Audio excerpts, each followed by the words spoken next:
Decías que antes de interceder tenemos que saber la voluntad de Dios, algo así. Sí, hemos estado viendo desde la lección uno la necesidad y la importancia de estar enfocándonos y contemplando a Dios a través de la adoración. Entre más tiempo pasemos en adoración, Él va a mostrar su corazón, va a mostrar su voluntad. Por ejemplo, eh,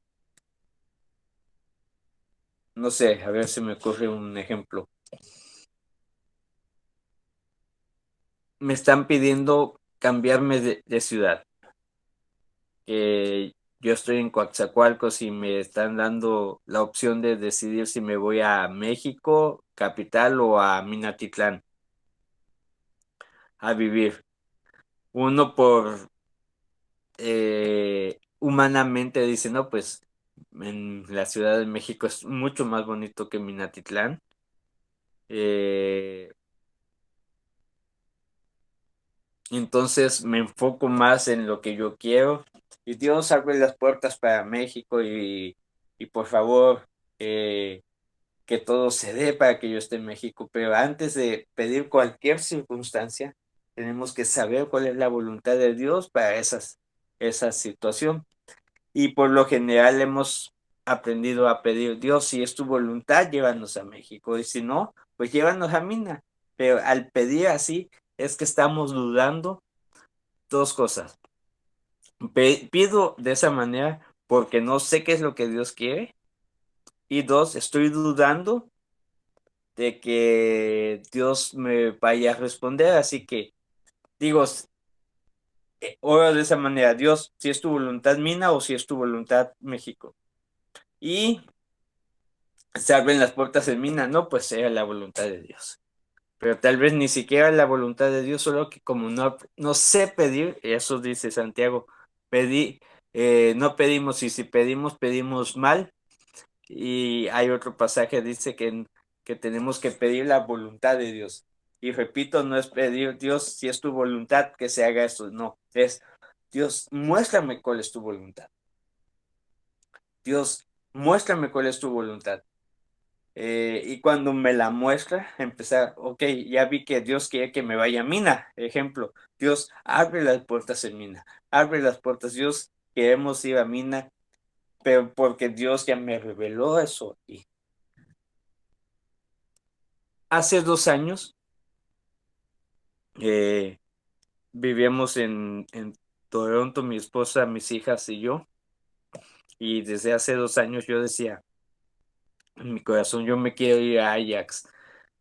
Nunca había conocido Ajax, no sabía sabía dónde estaba la ciudad, hacia la dirección, hacia el este de Toronto, pero no conocía, nunca había estado ahí. Yo decía, yo me quiero ir a Ajax. Y el año pasado, en septiembre, empezamos a buscar casas y por mi trabajo y por la iglesia empezamos a buscar en Toronto. 4 meses fuimos a ver algunas casas. Dos ya estaban a punto de cerrarse el trato y algo sucedía y no se podía. Y yo ya había avisado en donde vivíamos que el 31 de diciembre nos íbamos a ir y el 26 de diciembre la casa donde ya teníamos para hacer el depósito me dice, ¿sabes qué? No, no va a ser para ti la casa. Y yo me desesperé. Faltaban 3 días y no tenía dónde, y si aquí no cumples los contratos te meten una multa fuerte. Así que recordé eh, y le dije al broker, al corredor, oye, búscame una casa en Ajax. Oye, pero está muy lejos, ¿cómo vas a ir hasta allá? Mira, tú trabajas acá, todo está aquí en Toronto, que no sé qué. Y nos, como a las 2 horas me habla y me dice, oye, hay una casa en Ajax. Le dije, ok, vamos a verla. Y yo empecé, Dios, abre las puertas en Ajax, me quedan 3 días, pero abre las puertas en Ajax. Yo ya con una convicción porque dije, no es casualidad que 2 años yo sin conocer Ajax tenga las ganas y la necesidad de ir a vivir ahí. Y, y cuando llegamos, vimos la casa, etcétera. Y en la noche me habla, el sábado a las 11 de la noche me habla el broker, oye, aplicamos por la casa, le dije, aplica. Y el domingo a las 6 de la mañana me habla de nuevo y me dice, oye, la casa ya es tuya. Ya la ganaste tú, solo hay cuestión de depositar mañana, pero ya es tuya. Entonces, la única casa que vimos en Ajax fue la que Dios abrió. Pero cuando yo me di cuenta que Dios no quería, Dios había cerrado todo en Toronto, yo empecé, Dios abre las puertas en Ajax. Y fueron como una hora que estuve orando y no que me metí al cuarto de orar, sino yo estaba en casa de mi hermana, estábamos en épocas de sembrinas y estábamos comiendo, yo ahí estaba platicando y en mis momentos de que yo los escuchaba ni los escuchaba, yo decía, Dios, abre las puertas en Ajax. Y yo estaba orando, yo ya sabiendo o teniendo la convicción que Dios me había puesto. Entonces, a eso me refiero. Podemos orar muchas cosas, pero si no enfocamos nuestra oración en cuanto a lo que Dios ya nos mostró que Él quiere hacer. ¿Por qué? Porque dice la palabra, igual lo hemos visto en las primeras lecciones, Dios no va a hacer nada en la tierra, jamás. Y eso no porque Dios no sea poderoso, Dios lo es, pero Dios se autolimitó para no hacer nada en la tierra a menos que alguien se lo pida. Aunque Él quiera salvar a tu vecino, y tú le hables a tu vecino y le hables y no va a ser salvo. Necesita que alguien le pida, Dios, por favor, sálvalo. Dios, derrama tu salvación en él, que él pueda conocerte. Cuando uno empieza a orar, él actúa. Y no es porque él no pueda hacerlo. Él se autolimitó porque él no quiere forzar a la humanidad. Él quiere que la humanidad le pida para que él pueda hacer. Entonces, cuando él muestra su corazón, es, yo quiero que suceda esto y se los quiere mostrar a sus hijos y la mayoría no estamos enfocados en esto y nos muestra circunstancias y en lugar de ponernos a orar, oh, vamos a levantar una ofrenda de amor por esto, o empezamos oh, yo siento dolor, mira, esta familia está así, así, pero estas cargas que nos pone, que Dios nos permite ver, que Dios abre nuestros ojos para algo que nadie más ha visto, porque ya te puso esa carga y es para que intercedas, para que Él pueda actuar. Entonces tenemos que aprender a conocer la voluntad de Dios para poder pedir con una efectividad y no pedir lo que no nos, lo que no sabemos, lo que no conviene. Dice Romanos 8:26, de la misma manera el Espíritu nos ayuda en nuestra debilidad, pues qué hemos de pedir como conviene no lo sabemos, pero el mismo Espíritu intercede por nosotros. Entonces, no sabemos qué pedir, no sabemos cómo pedir. Santiago lo dice, no recibes porque pides mal. Entonces, tenemos que aprender a saber cuál es la voluntad de Dios. Y eso Dios lo revela a través de la adoración. Cuando Él ve gente adorando y que da todo por adorarle, que su vida es adorar, Dios va a empezar a derramar su voluntad, su corazón en ellos para que empiecen a interceder. Este testimonio lo conté, son unos 3 testimonios en las primeras clases. La primera vez que me pasó, eh, en un tiempo de adoración en el Instituto Bíblico, yo estaba adorando a Dios y acá nos sentaban de este lado hombres, de este lado mujeres, y no por religiosidad, sino no es iglesia, es un instituto y pues tiene que haber ciertas reglas. Entonces, al lado de mí, aparte que no había nadie, yo estaba solo. En esa fila no había otro, no podía haber otra mujer, porque ahí solo eran de hombres. Entonces yo escuché acá una voz que me dijo, mi mamá amaneció muerta. Y yo volteé a ver y no había nadie. Y cuando regreso la mirada, yo tenía las manos alzadas. Cuando regresé la mirada, sentí como me atravesó una flecha y cómo se me quedó ahí. Y a partir de ahí yo me sentí muerto, me sentí un zombie. Todos esos días, eso fue un martes, todo el martes, miércoles, jueves, viernes y sábado me hablaban, yo reaccionaba lento, yo volteaba, me sentía como zombie todo ese tiempo, como frío, no sé cómo explicarlo. Y yo hice todo lo que podía, lo que sabía, reprendía la muerte y como nos quitaban el celular, no, no podía hablar con mis papás. eh, Fue una situación difícil y yo reprendía, muerte te hace mi mamá, muerte, y empezaba a hacer lo que yo sabía. Y el domingo en la mañana ya tenía mi celular, mi mamá me marcó por teléfono a las 7 de la mañana y me dice, la hermana fulana de tal amaneció muerta. Y fue una hermana que no estaba enferma, solo que el sábado la llevaron al hospital de emergencia y ya el domingo murió. Y, y recuerdo que yo escuché una voz que me dijo, te puse a orar por ella y no lo hiciste.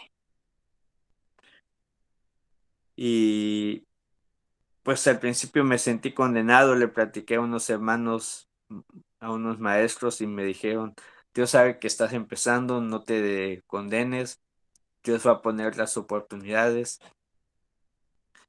Luego, como al mes, me sucedió de nuevo.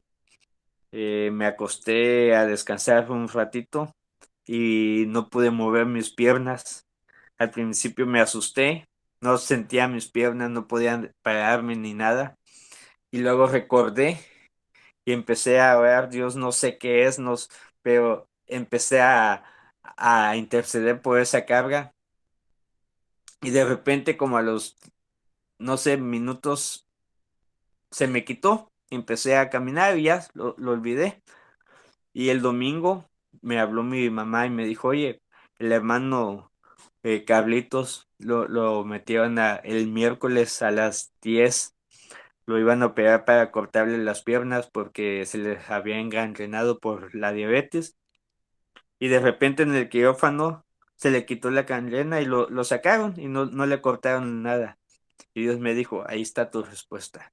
Entonces cuando uno empieza a vivir una vida de adoración, Dios empieza a poner cargas que muchas veces no vamos a saber qué es, pero al recibir esa carga, al recibir su voluntad por cual orar, tenemos que empezar a orar. Tal vez ni conozcamos la persona, solo se nos venga un nombre o tal vez una imagen de una persona, no sé, bembona, ojos azules, cabello rubio, ejemplo.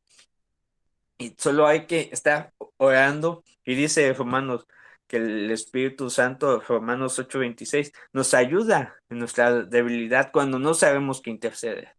Entonces tenemos que empezar a aprender a tener la dirección del Espíritu Santo en la intercesión. Dios nos abre su corazón, nos da la voluntad para qué interceder y el Espíritu nos dirige cómo interceder. Hermano, y usted dice que Dios revela a través de la adoración. ¿Cómo nosotros podemos estar seguros de que esa es la voluntad de Dios? Porque es un sentir que pone Dios en nuestro corazón y una certeza y no cabe la duda. O puede ser que el Señor nos muestre a través de la palabra, a través de un sueño, a través de un hermano, o cómo podemos estar seguros de que en la adoración ya estamos o ya hemos conocido cuál es la voluntad de Dios y sobre eso pedir. Pasan dos cosas. La primera es, no va a suceder a la primera vez que empiezas a adorar. No. Cuando Dios ya ve una entrega en la adoración, que es lo máximo para ti, cuando ya empiezas a vivir en un momento de adoración profunda, es cuando Él empieza a mostrar eso. No va a ser eh, en los momentos de adoración, ejemplo de las iglesias, que la mayoría de los hermanos en sus casas ni siquiera cantan, y solo cuando se reúnen los domingos o en cualquier culto es cuando cantan, y a eso le llaman adoración. No, no es eso. El domingo o en cada reunión de adoración congregacional es el resultado o el reflejo de tu vida de adoración en tu casa. ¿Qué quiero decir? Cuando en verdad Dios se mueve en la adoración, tu vida es cambiada. Una área de tu vida va a cambiar. Pero si no cambió, sales del culto y sale tu vida igualita, con conocimiento, tal vez emocionada, eufórica, y en 2, 3 días tu vida sigue igual. Entonces, Dios no estuvo ahí, y Dios no estuvo ahí, entonces no hubo adoración, porque cuando hay adoración, Dios se manifiesta. Entonces solo fue cantos, fue emoción. Mm, tenemos que, empezar a aprender a adorar, y luego Dios va a empezar a abrir su corazón. Tenemos que enfocarnos mucho. Por ejemplo, alguien que ya ha estado en estos caminos y ya ha aprendido, pueden asesorarse con la hermana Jessica, con Ángel, que está allá en México, es más fácil contactarlo, con Ana, con Valeria. Ellos vivieron juntos conmigo allá en Coaxa, en Capfi, momentos eh, únicos. Una vez el viento cantó con nosotros, estábamos adorando una parte un cántico espontáneo, y el aire nos hacía como coros, y en la misma melodía y mismo rítmica, todo igualito como nosotros lo estábamos cantando. Otra ocasión yo estaba solo ahí en el proyecto, en la casa de oración, y me hinqué. Yo estaba desanimado, ya tenía como 2 meses que nadie llegaba, y yo sentí unos pasos y yo no quise voltear a ver. Yo pensaba que era una persona, un hermano, y puso sus manos en mi espalda, y solo empecé a escuchar una voz varonil, pero no distinguí las palabras, solo como un murmullo orando por mí. Me trajo mucha paz, y cuando yo escuché que dijo amén y levantó las manos, yo volteé y no había nadie. Eh, la vida de adoración es algo más profunda de lo que se nos han enseñado en las iglesias. Adorar a Dios es adorar conforme la palabra nos enseña. Y en ese momento es cuando Dios empieza a revelar. Y segundo punto, Jesús dijo: mis ovejas oyen mi voz y me siguen. Y si tú escuchas la voz de Dios, tú vas a saber que es Dios. Obvio, para aprender a escuchar la voz nos va a llevar días, meses, semanas a aprender a escuchar. Y después, cuando aprendemos a escuchar, tenemos que aprender a diferenciar las voces. Un ejemplo, yo viví 29 años con mis papás, y aparte 9 meses en el vientre de mi mamá. Y si hay 1000 hombres hablando al mismo tiempo, y de repente entre esos 1000 hombres mi papá habla, yo puedo decir: ese es mi papá. Tengo 37 años escuchando la voz de mi papá, y la sé diferenciar en cualquier momento, en cualquier circunstancia, con ruido, sin ruido, con muchas voces, sin muchas voces, en el silencio, eh, en algarabía, porque tengo 37 años escuchando la voz de mi papá. Pero un niño de 1 año le cuesta más diferenciar la voz de su papá. Entonces, eso es, con la práctica se va. Primero hay que aprender a escuchar, y después aprender a diferenciar qué es lo que estamos escuchando. Pero dice, mis ovejas oyen mi voz y me siguen. Y Romanos 8:16 dice, los que son guiados por el Espíritu de Dios, los tales son hijos de Dios. Si tú eres hija de Dios, no es que lo esté dudando, es una afirmación, pero queriendo afirmar otra cosa. Si tú eres hija de Dios, entonces Él, Espíritu Santo, te está dando direcciones, solo que muchas veces no aprendemos, no nos enfocamos y no nos han enseñado. Nos han planteado una vida espiritual light y no te hablo del evangelio de la prosperidad, no, hablo de que pensamos que tener comunión con Dios es orar, pedir, pedir, pedir y nunca escuchar.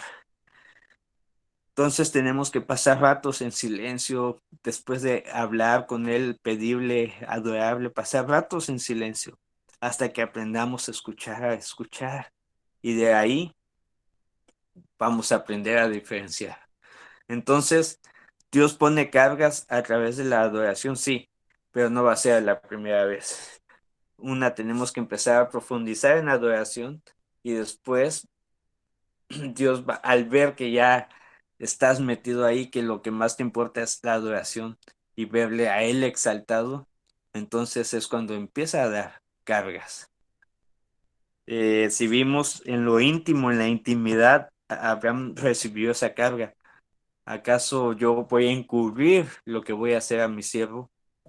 Entonces, en lo íntimo vimos que Abraham tardó mínimo 4 o 5 horas en prepararle la comida a Dios, matar el becerro, cocinarlo, quitarle la piel, etcétera, y su esposa hacer los panes. Habla de que tenemos que pasar tiempo en adoración. No es de 2, 3 minutos, 5 minutos, sino pasar tiempo y días y días y días y días hasta que logremos entrar en esa intimidad y Él empiece a revelar su corazón.